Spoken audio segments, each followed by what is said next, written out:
Moment to remain seated and greet each other in worthy recognition and dignity.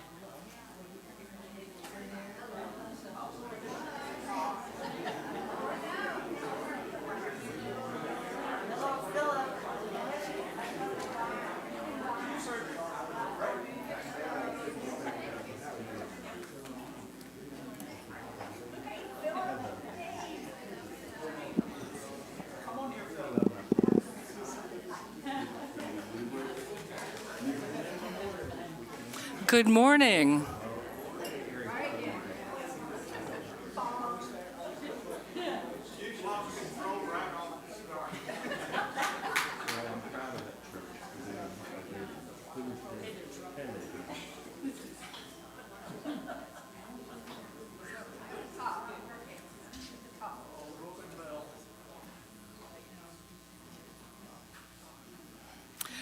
Welcome to the Unitarian Universalist Church of Transylvania County, where there is acceptance for all. Each of us enriches us all as we unite in this strong, loving, warm, healing congregation. I'm Janice Cannon, your worship associate for today.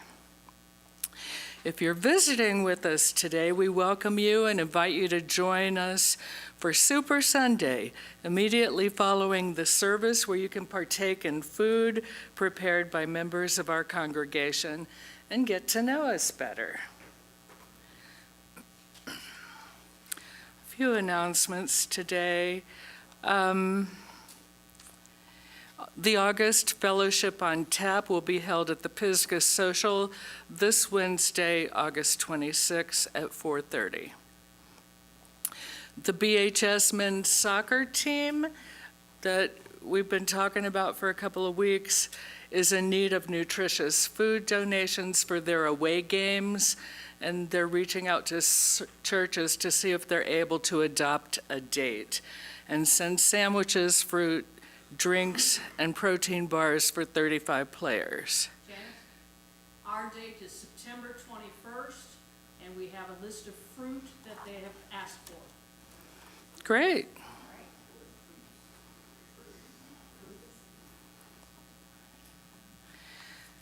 Okay, food can be dropped off. You guys are taking care of that here.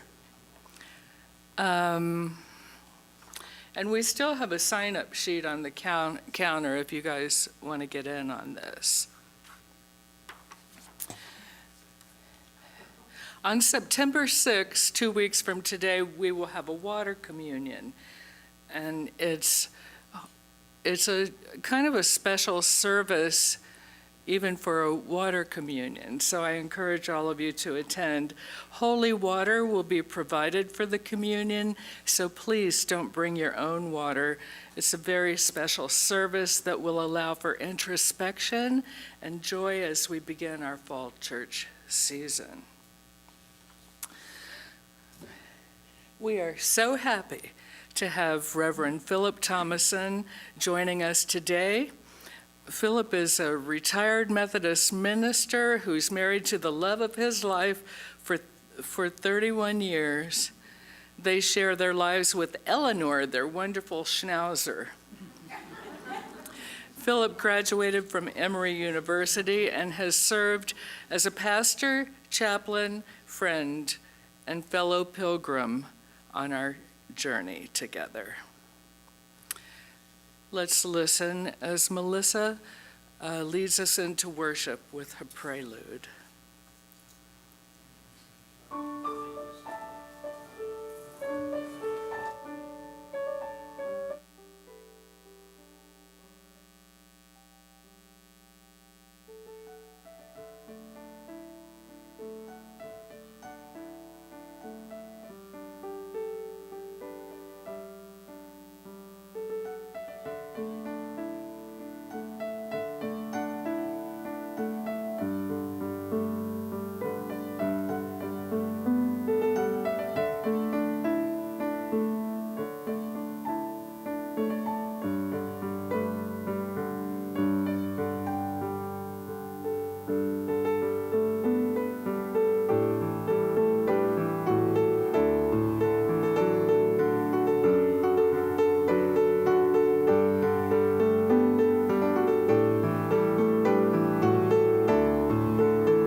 Thank you, Melissa.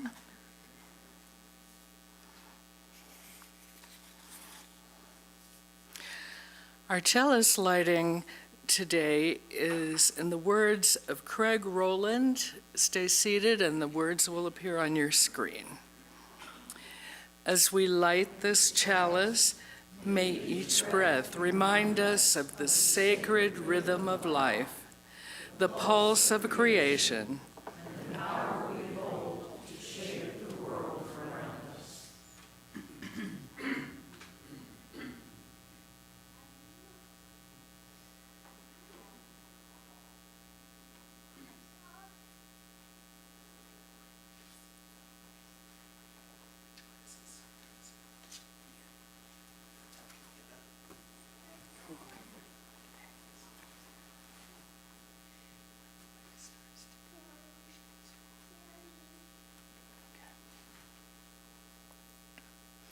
This is our time to lift up our people who express joys and sorrows.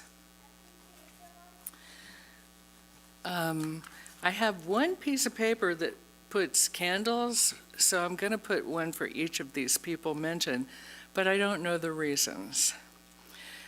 Candles for Phoebe, Susan, Jim, Dodie, Kirsten has a broken bone. I do know that one.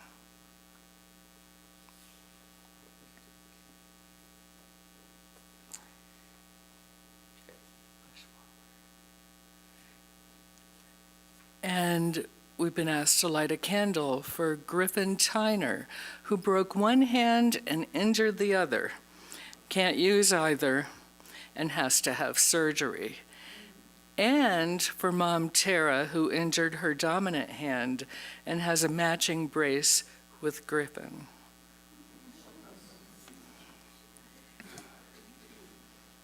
And we'll light one more candle for those joys or sorrows that have been left unspoken, and know that we're thinking of all of you and sending positive vibes to whoever those may be.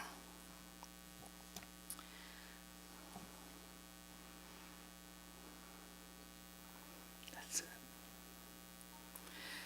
Spirit of love, light, and life, give thanks this day for those who have come forward to express these joys and sorrows. And we lift up these messages to the universe and affirm that the joys will be celebrated and comfort and healing will be had by those in need. And so it is.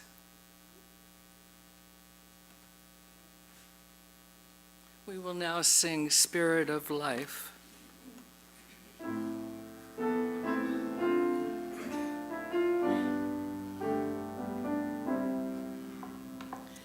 Spirit of life, come unto me.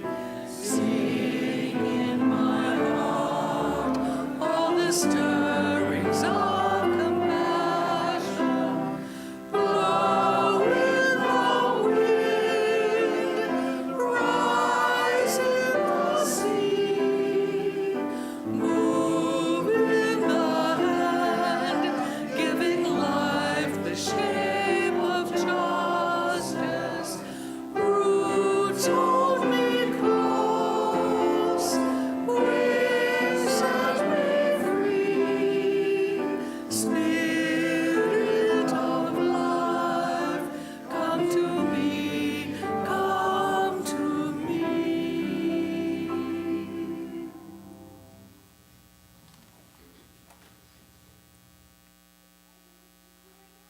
Our opening words today are, we arrive together here. We arrive together here, travelers on life's journey, seekers of meaning, of love, of healing, of justice, of truth. The journey is long, and joy and woe accompany us at every step. None is born that does not die. None feels pleasure that does not also feel pain. The tear has not yet dried on the cheek, but the lips curve sweetly in a smile. Numerous are our origins, our paths, and our destinations, and yet happily our ways have joined together here today. Come, let us worship together. Our opening hymn is number 295, Sing Out Praises for the Journey.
Good morning.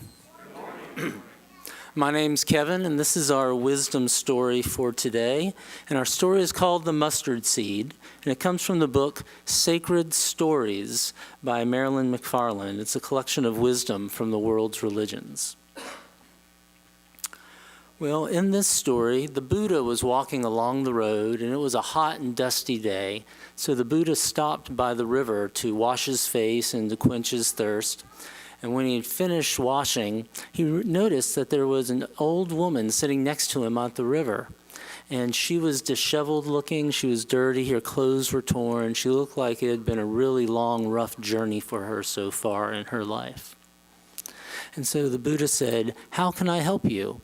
And she said, "Master, please, if you could help in some way, for I am old and I am worn and I am tired and I am sick and poor, and suffering has just been such my lot in life." Well, he said, all our journeys go through suffering in life, and this is just the lot for everyone. But she would not accept it. She said, "No, this can't be for me. This is not what I have. I used to have a family. I used to have a farm. And if you could help me just return those good things back into my life." Well, the Buddha wanted to help her, and knowing that she couldn't accept that suffering is our lot, she said, "Well, I think I can help you. But what you need to do is you need to bring me something." And she said, "Anything. I'll bring you anything at all." He said, "Well, I want you to bring me a mustard seed, one tiny mustard seed." And she said, "A mustard seed? I can do that. I will bring that to you." He said, "Well, do that, and then I can dispel misery from your life." So the Buddha walked along his way, and she went along her way. And several weeks later, the Buddha came walking back down the same road, and he found this woman sitting by the river washing clothes. And as she washed clothes, she sung a tune. And he said, "Madam, how are you doing, and have you brought me the mustard seed?" She said, "Well, I have not been able to find a mustard seed because it did not come from a home that did not have any suffering. And you wanted me to find it from a home that had no suffering and no strife." And the Buddha said, "That's right." She said, "But I had to stop looking for the mustard seed because I had to help people. because everywhere I went, I found that people had a worse lot in life than me, and that their suffering was greater than my own. And right now, I am washing clothes for a poor family that has sick children. He said, you have gained some wisdom. For in every life there is suffering, but the way out of it, and the way out of the misery, is to help others. And you are on the road to becoming a Buddha yourself. So let's remember, in our journey in life, there's always suffering, but the way through it is to help others. Thanks.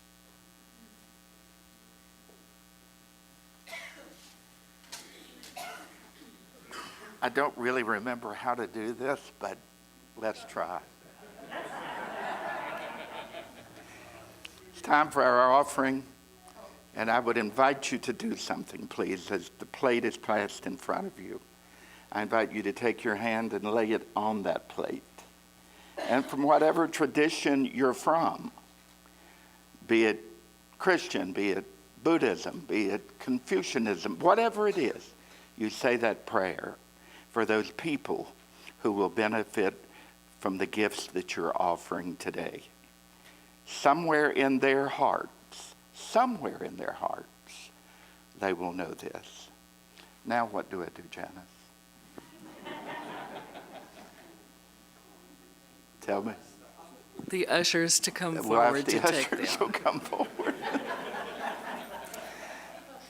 That was pretty good for someone who didn't remember. Am I through with my part? You're done. Sorry.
What is given in love, we accept with joy and gratitude. Thank you.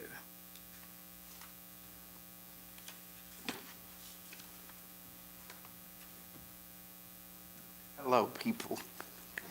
It's always good to be back here. There's no reason that anybody should not be happy to be here this morning. I want to tell you a little bit of history first about Rick and I. In that last song, you talked about building the roads in the area. My daddy built these roads around here in the CCC camp.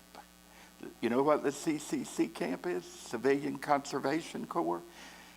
So that was back during Roosevelt's administration, and he tried to put people to work, and my daddy was one of those people along with a lot of people in my family that came from East Tennessee to build these roads. But let me tell you another little story.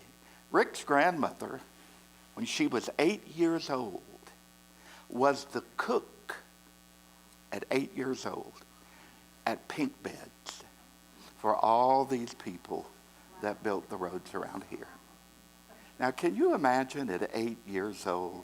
She lived up in Toxaway, and she would walk from Toxaway into Brevard and up to Pink Beds because her family needed the money that she brought. Every time we ride these roads, and every time I see a sign that says CCC camp, I think of my daddy. Every time that we drive by Pink Beds, I think of Rick's grandmother, as she must have been, I can't imagine what she did and how she did it, but she was able to do it and lived a long, good life and produced a wonderful grandson. So it's good.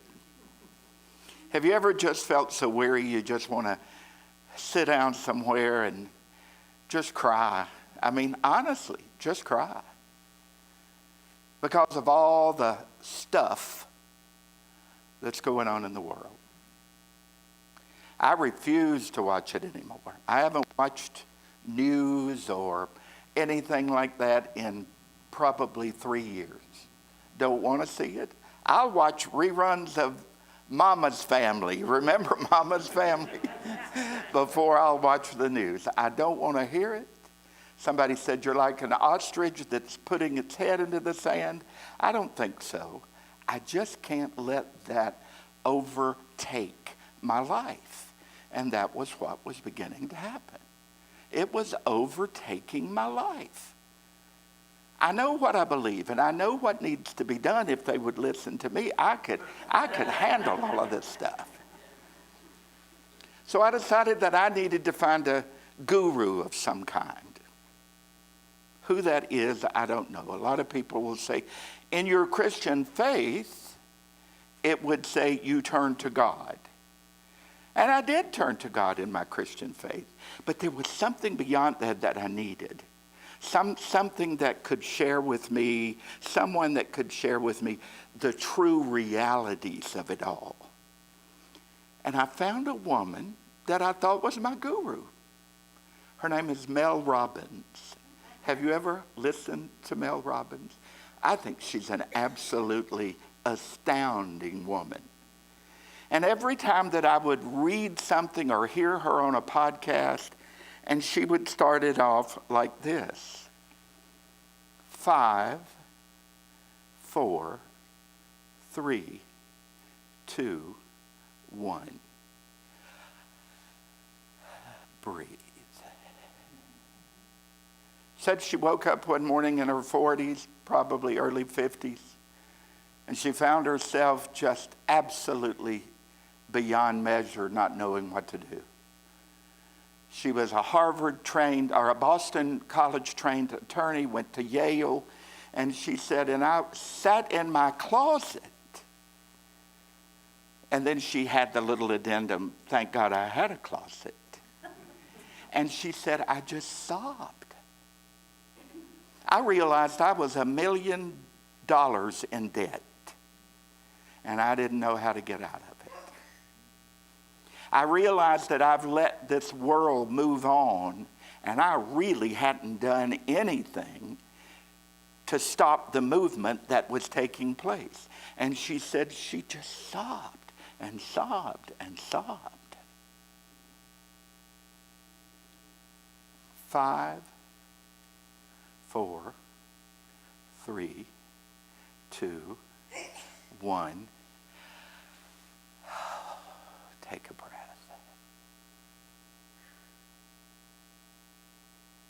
To take it a little further, she has a tattoo on her wrist, which I'm going to get. No other tattoos, but I want this one. She has a leaf, and under it it says, let them. I thought, that's interesting. Let them. And what she means by that is, if they don't like you, let them not like you. If your children don't call you, let them not call you. Don't always assume that it's your fault. Don't always assume that it's something that you need to take care of, because sometimes it's what others need to take care of. And we let them. I don't know why, but that has been living in my crawl for some time now, just to let them. Rick and I are moving to Asheville. We've lived in Brevard 13 years. It's wonderful. We live in the mountains. We have the white squirrels, the deer, but we went to Asheville a couple of times, and we just fell in love with it. Took us 2 years to find a place. We wanted to not live out in the burbs, if there are burbs in Asheville. We wanted to live downtown, right downtown. We wanted to walk out of our condo and walk into the city. We found a little place on, Lexington Avenue, and all these good little restaurants, all this good stuff. But even beyond that, the goodness of the food and all that, I spent 30 years in Atlanta working on the streets with mamas with children that were hungry, men that were addicted to the point that they couldn't move. And when I go out on the streets, when we go out on the streets at the place that we found in Asheville, we're alive again. And somebody said, but you don't want to be around those homeless people. Why not? They taught me in my journey from the point when I was a young minister at a church in Atlanta. They taught me what to do and how to do it and what to say. We were talking coming in this morning, and Rick said, well, we're going to cook hot dogs each week and make sure that people get hot dogs and all of this. I said, I don't know that that's the thing to do. But then he said, why don't we take a little plastic bag, put a couple of packs of cheese crackers. You put one in your pocket, I'll put one in mine. We'll put some candy, something like this. And when we walk along the street, if somebody asks you for money, give them a packet, at least something to eat. When I was minister of outreach at St. Mark in Atlanta, I had a woman in my church, and she was as good as gold, but she just didn't understand. And she had all of these sheets printed up. And if somebody would stop her at the intersection and ask for some change, she would hand them out this sheet and say, go see Reverend Phillip at St. Mark United Methodist Church at the 5th Street door. Knock on the door and he'll give you something to eat. Well, thank God I was in a church that did give people something to eat many times during the week. But we're right back to this, let them. We were in Atlanta for a funeral this week. A good friend of mine of 30 years. And we went to a country music show at the Mercedes-Benz Stadium. Have you ever been in the Mercedes-Benz Stadium? I hadn't either, but it's something else. It was a man named Chris Stapleton, and a woman named Lainey Wilson. I'm not really into country men singers, but I like country women singers. Well, we're there, and it is packed. And it was amazing to me. I was at the funeral yesterday. I shared with them, I don't know where I've lived over the last 20 years, maybe under a rock. But I saw people dressed in a way that my mama would have knocked me out before I would have been able to go out the door. And she would have said to me, young man, you're not going to do that. And she would have said to my sisters, you need to go back and change. That's not going to happen. But after the music was over, after everything was good, after I finally found some earplugs they were napkins that I wet and stuck in my ears, we're leaving, trying to figure out how to get out of that place because it's all changed. It used to be, and they've taken homes away from people. It used to be in an area called Vine City, and that's where the poor people lived in Atlanta. Poor, the poorest of the poor lived there in Atlanta. So all of this has changed. The Mercedes-Benz Stadium, huge Hilton hotels. It's like you're in another world now, and I didn't know it. But as we're walking out, we couldn't find the elevator. Rick had sprung for floor seats, so we're down here, and I said, let's get out of here before all of this starts. There was a young, heavy-set African-American man that came out. And we said, we have no idea where we're going. Everybody else had just kind of, it's around that corner. And he said to us when we were on an elevator going somewhere, I'll take you to where you leave. I'll take you right to where you should go. And he walked us. He got off the elevator, walked with us around the corner, down the hall, down here, down there, to where we walked outside.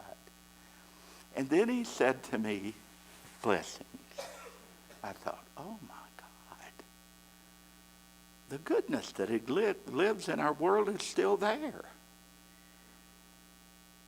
Let them. We're walking back to our hotel, and we're not 20 years old anymore, and we're huffing and puffing going up these hills. And it kind of changed for me. I walked by Mama, her 3 babies, sitting on the ground. The mama's shaking a little cup. These babies, she's holding them tight and loving them. And I heard one woman walk by and say, that's all an act. And I wanted so to say, how do you know that? Then I thought of Mel Robbins. Let them. And then I thought, and excuse the expression, hell no.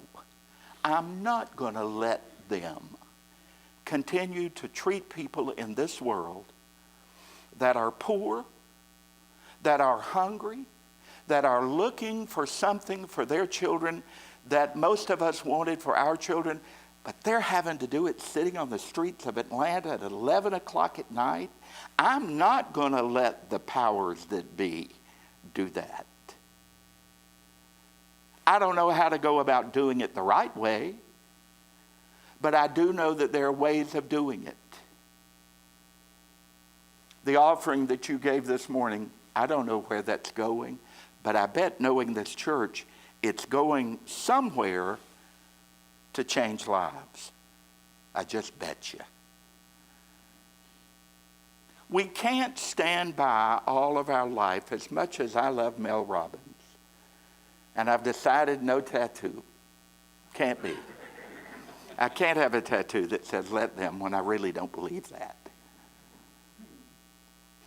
No matter what we do, no matter how we go about doing it, no matter where you are on your journey in this life that we're taking together, there is a calling much greater than me, and there is a calling much greater than you.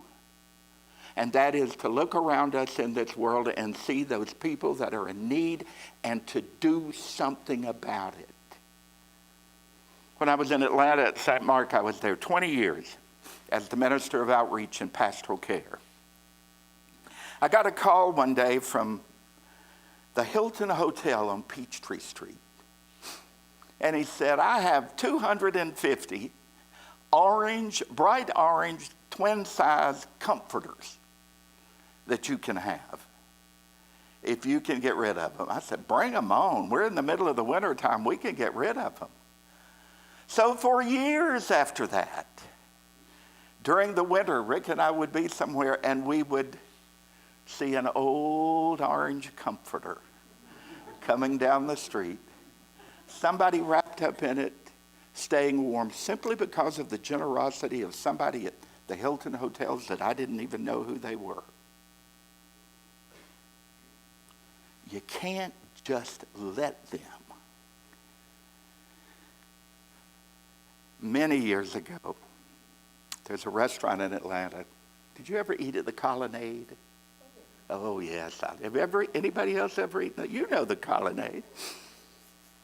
Rick and I used to go there every Friday night after 5 because they called it the gay and the gray. Every gay man in Atlanta and every older person in Atlanta was at the Colonnade having dinner.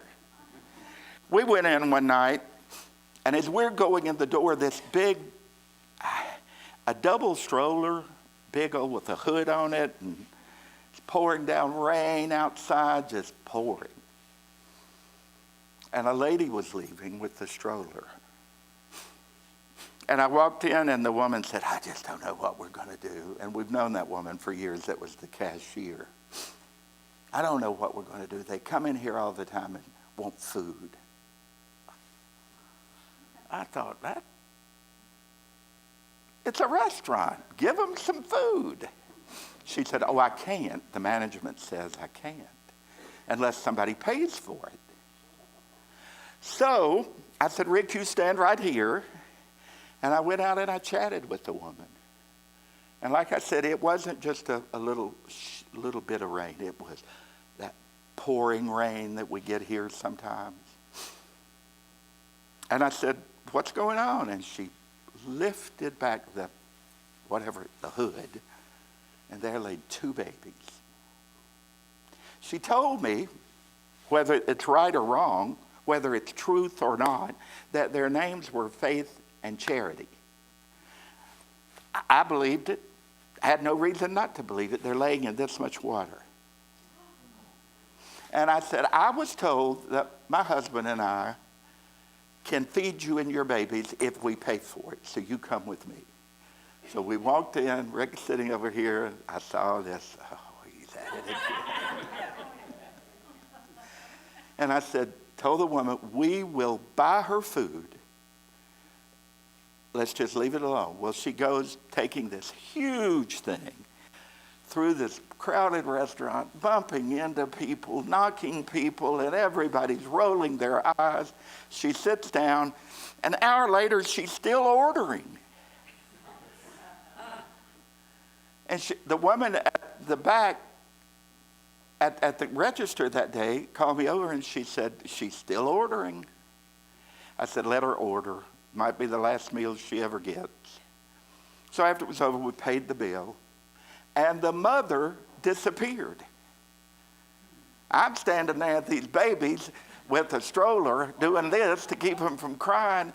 And the woman at the cashier said, Phillip, I guess we're just going to have to raise them together.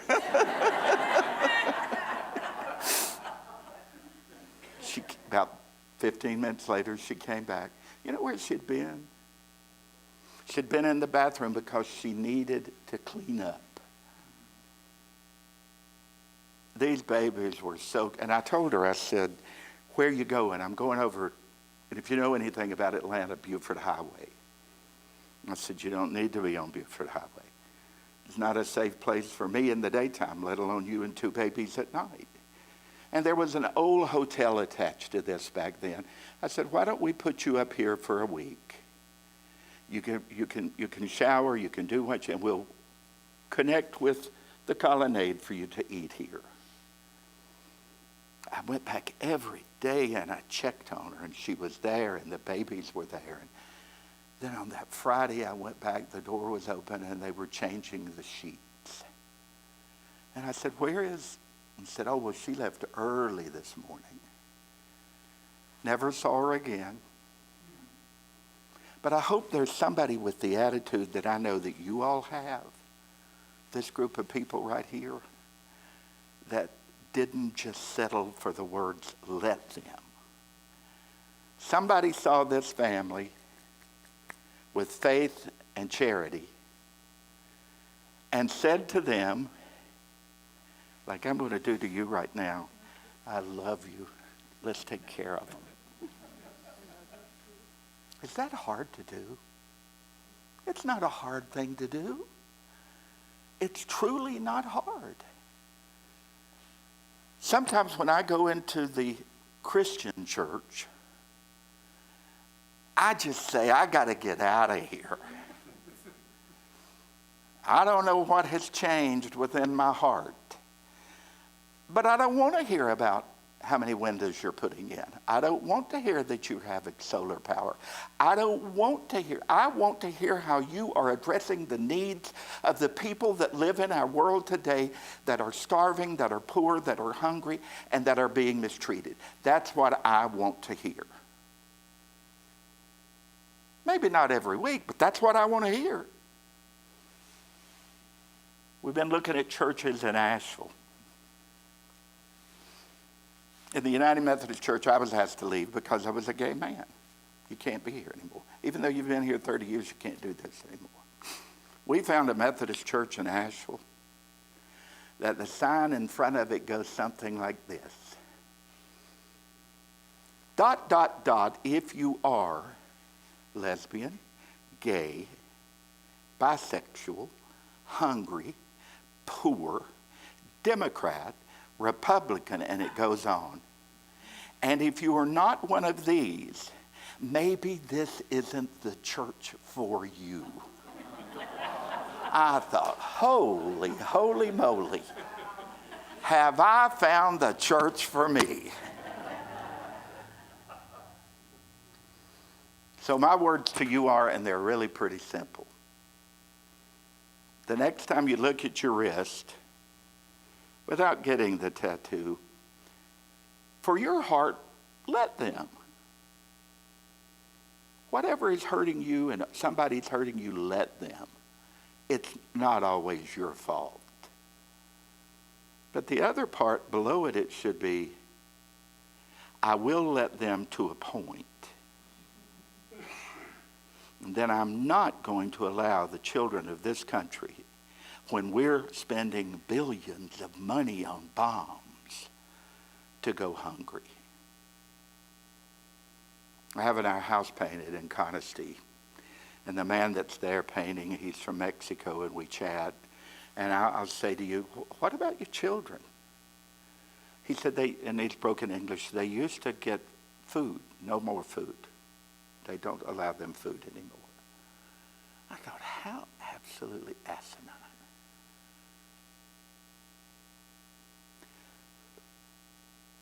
You all are some of the best people that I have ever, Rick says this everywhere we go, that we've ever met in our lives.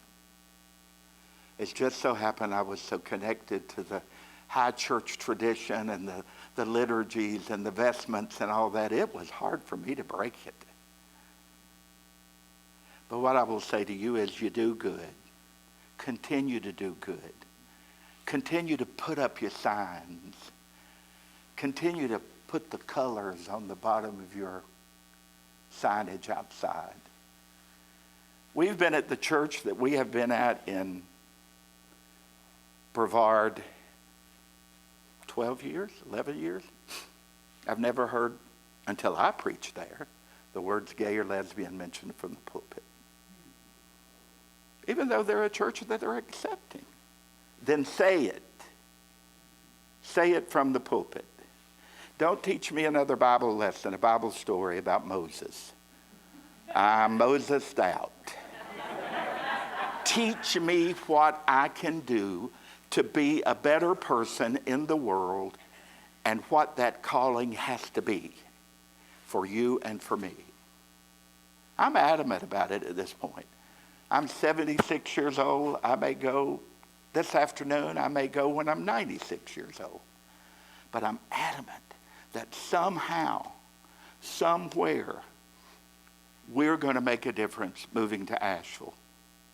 I've already called and said, how do you get on this committee? How do you do this? How do you do that? And they're very open and welcoming. We need you to come and to be a part of this. Asheville's overrun with homeless, addicted people. So be it. So be it. So my friends, as the journey continues with you, I hope that you will remember us. And I hope that you know how much your goodness and your kindness has taught me in my journey with you along the way. So let's hold up our wrist and just say, let them. But not all the time. Blessings.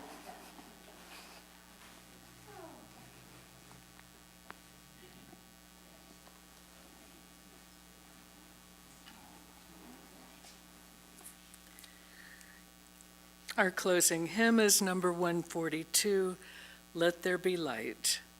Please stand as you're able.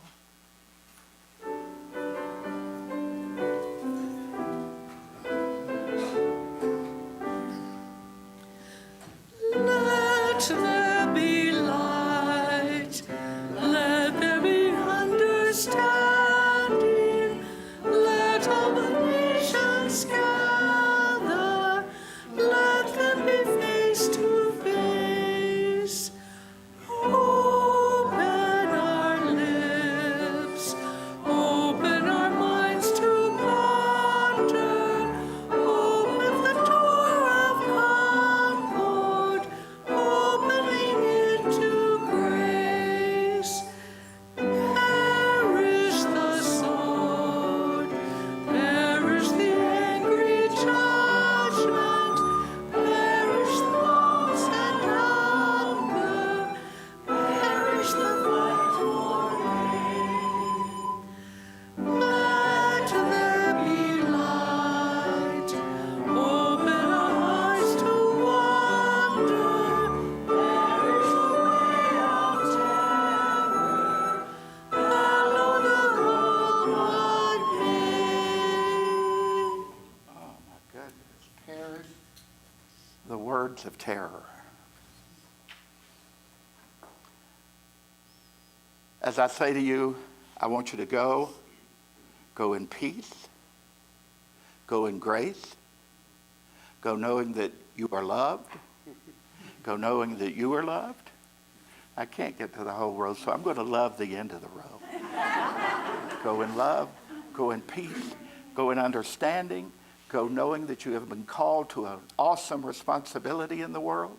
Go knowing that you are a child that goes into this world and loves others. Go knowing the peace goes with you. Go knowing that you are loved. Go knowing that we are grateful for what you have done and will do. Amen. Go in peace.